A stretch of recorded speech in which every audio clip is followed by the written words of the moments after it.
ঈশ্বরদী আমার বাবার বাড়ি, আমার বাড়ি। লালপুর আমার বাবার বাড়ি, নিজের বাড়ি। ঈশ্বরদী আমার চাচার বাড়ি, পাকশি আমার মামার বাড়ি, সবই আমার নিজের বাড়ি। তো ডানে বামে করে কোনো না কোনোখানে একটি কিডনি এবং ডায়াবেটিক হাসপাতালের অনুমোদন ইতিমধ্যে হয়ে গেছে, সেটা হচ্ছে আমাদের লালপুরে। আমি এখানে আমাদের নাজমুল হাসান ভাই যিনি আছেন তার সাথে আমি ইতিমধ্যে কথা বলেছি, যেহেতু কামরুল ভাইও এখানে আছেন, যে একটি ইন্টারন্যাশনাল ক্যাটাগরির কিডনি হাসপাতাল এবং ডায়াবেটিক হাসপাতাল আমরা যেন লালপুরে শুরু করতে পারি, সেটার জন্য আপনারা আমাদেরকে সহযোগিতা করবেন। এবং আমি এটাও শুনেছি যে ডায়ালাইসিস পেশেন্টদের জন্য, কিডনি পেশেন্ট যারা সিকেডি পেশেন্ট আছেন তাদেরকে সপ্তাহে 2টো বা 3টি ডায়ালাইসিস দিতে হয়।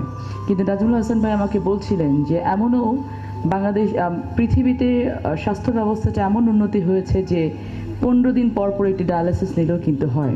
আমি আপনাদেরকে অনুরোধ করব, আমরা যখন সরকারের পক্ষ থেকে এই কিডনি এবং ডায়াবেটিক হাসপাতালের কাজটি চালু করব, আপনারা আমাদেরকে সহযোগিতা করবেন।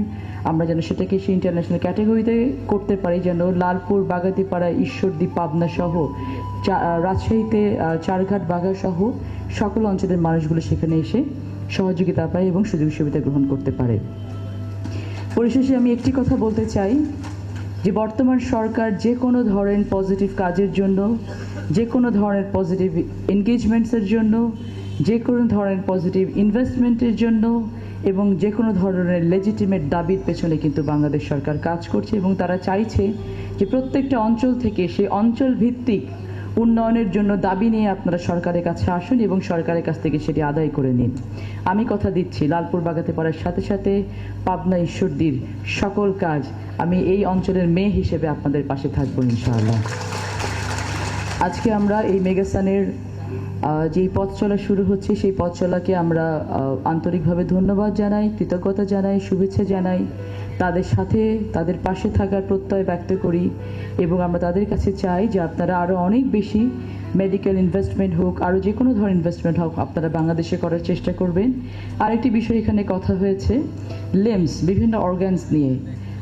আমার সমাজ কল্যাণ মন্ত্রণালয় থেকে আমরা লিমস তৈরি করি। আপনারা জেনে অবাক হবেন যে আমাদের যারা প্রতিবন্ধী আছেন, প্রতিবন্ধীদের যাদের হাত নেই, পা নেই, তাদের হাত এবং পা আর্টিফিশিয়াল লিমস তৈরি কিন্তু প্রতিবন্ধীরাই করেন। আমাদের কারখানা আছে, প্ল্যান্টস আছে, কিন্তু আমরা খুব বেশি এটা নিয়ে কাজ করতে পারি না, যেহেতু আমাদের ফান্ডের অভাব থাকে অনেক সময়। সো আপনারা যদি এই আর্টিফিশিয়াল লিম ডেভেলপমেন্টের জন্য কোনো প্ল্যান্ট তৈরি করতে চান, কোনো কাজ তৈরি করতে চান, আমি আপনাদেরকে আন্তরিকভাবে এটা অনুরোধ করব, আহ্বান জানাবো, আপনারা সেটা করুন।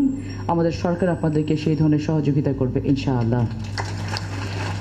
বিকজ বাংলাদেশ সরকারের, বর্তমান সরকারের প্রতিবন্ধীদেরকে নিয়ে একটি আলাদা সেক্টরে কাজ করছে, এবং প্রতিবন্ধিতা যে বাংলাদেশের জন্য কোনো বোঝা না, প্রতিবন্ধিতা যে বাংলাদেশে সম্পদ হতে পারে, সে বিষয়ে কাজ করার জন্য ইতিমধ্যে আমাদের অনারেবল প্রাইম মিনিস্টারের তত্ত্বাবধানে, তার সভাপতিত্বে একটি স্টিয়ারিং কমিটি গঠিত হয়েছে, যে স্টিয়ারিং কমিটিতে একটি প্রতিবন্ধীর জীবন মানকে উন্নত করার জন্য, তাদের ভালো থাকার জন্য যতগুলো মন্ত্রণালয়কে সম্মিলিত করা যায়, সেই সকল 8টা থেকে 10টি মন্ত্রণালয়কে একত্রিত করে তিনি কিন্তু এই কমিটিটি করেছেন, এবং প্রতিবন্ধীদের জীবন মান উন্নয়নের জন্য আমরা কাজ অলরেডি শুরু করেছি।